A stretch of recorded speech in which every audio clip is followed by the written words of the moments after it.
Hello guys, എല്ലാവർക്കും മയൂസിൻ്റെ ഒരു പുതിയ വീഡിയോയിലേക്ക് സ്വാഗതം. ഞാൻ നിങ്ങളുടെ സ്വന്തം ഉമർ. അപ്പം നമ്മുടെ ഇന്നത്തെ കണ്ടൻറ്റ് എന്ന് പറഞ്ഞാൽ അതിനു മുമ്പ് ആരും സ്കിപ്പ് അടിച്ച് പോലെ ജസ്റ്റ് ഒരു 30 സെക്കൻഡ് നിങ്ങൾ ഈ വീഡിയോ കണ്ടു നോക്കുക. എന്നിട്ട് നിങ്ങൾക്ക് എൻ്റെ ശബ്ദം സംസാരിക്കുന്ന ഇത് ഇഷ്ടമായില്ലെങ്കിൽ നിങ്ങൾ സ്കിപ്പ് അടിച്ച് പോകുക. ഞാൻ വേറെ ഒന്നും പറയണില്ല, ജസ്റ്റ് കേട്ട് നോക്കുക. കാരണം എനിക്കറിയാം പ്ലെയിനായിട്ടുള്ള വീഡിയോയാണ്, അപ്പോൾ നിങ്ങൾക്ക് അത് ഇഷ്ടപ്പെടാൻ സാധ്യതയില്ല. ജസ്റ്റ് 30 സെക്കൻഡ്, ഇപ്പോൾ തന്നെ 30 ആവാറായി, എന്നാലും ഒരു 30 സെക്കൻഡ്. അപ്പോൾ ഞാൻ ഇന്നത്തെ കണ്ടൻറ്റിലേക്ക് പോകുന്നതാണ്.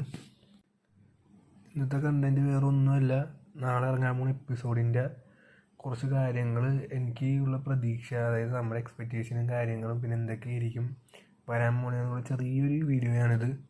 അപ്പോൾ കൂമ നാളത്തെ എപ്പിസോഡിൽ വരും. 1137 നാളത്തെ എപ്പിസോഡിൽ കൂമ വരും. ഇപ്പോൾ ബോണീനെ നമ്മുടെ ഇവനെന്തുടെ ബോണീനെ നമ്മുടെ സാറ്റൻ പിടിച്ച് വെച്ചിരിക്കുകയാണ്. കൂമ വരും. പിന്നെ എന്നിട്ട് എന്തൊക്കെയാണ് ബാക്കി നടക്കാൻ പോകുന്ന കാര്യങ്ങളൊന്നും അറിയാൻ പാടില്ല. പ്രിവ്യൂഡ് ഇമേജസ് കണ്ടാണ് ഇൻസ്റ്റയിൽ സ്ക്രോൾ ചെയ്തത്. ഇപ്പോൾ കൂമ വരും. പിന്നെ ഇനിയിപ്പോൾ ഞാൻ മെയിനായിട്ട് വരാനുള്ളതല്ല. ഇനിയിപ്പോൾ ലൂഫിയാണ് നിഗാന്ന് അവർ തിരിച്ചറിയും. മറ്റ് 5 എൽഡേഴ്സ് വന്നതും മൊത്തത്തിൽ അടിപൊളിയായിരിക്കും. 5 elders, Luffy, Joy ബോയുടെ Hakki, robot, മൊത്തത്തിൽ അടിപൊളിയായിരിക്കും. എക്സ്പെക്റ്റേഷൻ എന്ന് പറഞ്ഞാൽ നല്ല എക്സ്പെക്റ്റേഷനാണ്. എങ്ങനെയായിരിക്കും അത് വൺ പീസിൻ്റെ അവർ ചെയ്ത് വെച്ചേക്കണേന്ന് കാണാൻ. ഇപ്പം എന്തായാലും നാളത്തെ കൂമ വന്ന് കുറച്ച് അത്ര മെയിനായിട്ട് ഉണ്ടാവും എനിക്ക് തോന്നുന്നില്ല. കൂമ വന്ന് എനിക്കൊന്ന് ചിലപ്പോൾ ഒരു ഡൗൺ ആവുന്നു, പിന്നെ ലൂഫി സെറ്റ് ചെയ്ത് അവർ ഇതാക്കുന്നതും അങ്ങനെ കാര്യങ്ങളൊക്കെ ആയിരിക്കും. അവർ ലൂഫിയാണ് നിഗ സൺഗോഡെന്ന് അറിയുന്നതും.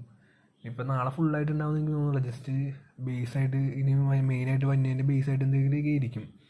അപ്പോൾ അതാണ് എൻ്റെ എക്സ്പെക്റ്റേഷൻ. നിങ്ങളുടെ എക്സ്പെക്റ്റേഷൻ എന്താണ്? നാളെ എന്തൊക്കെയാണ് വരാൻ പോകുന്നത് നിങ്ങൾ ചിന്തിക്കുന്നത്? നിങ്ങൾ കമൻ്റായിട്ട് ഇടുക.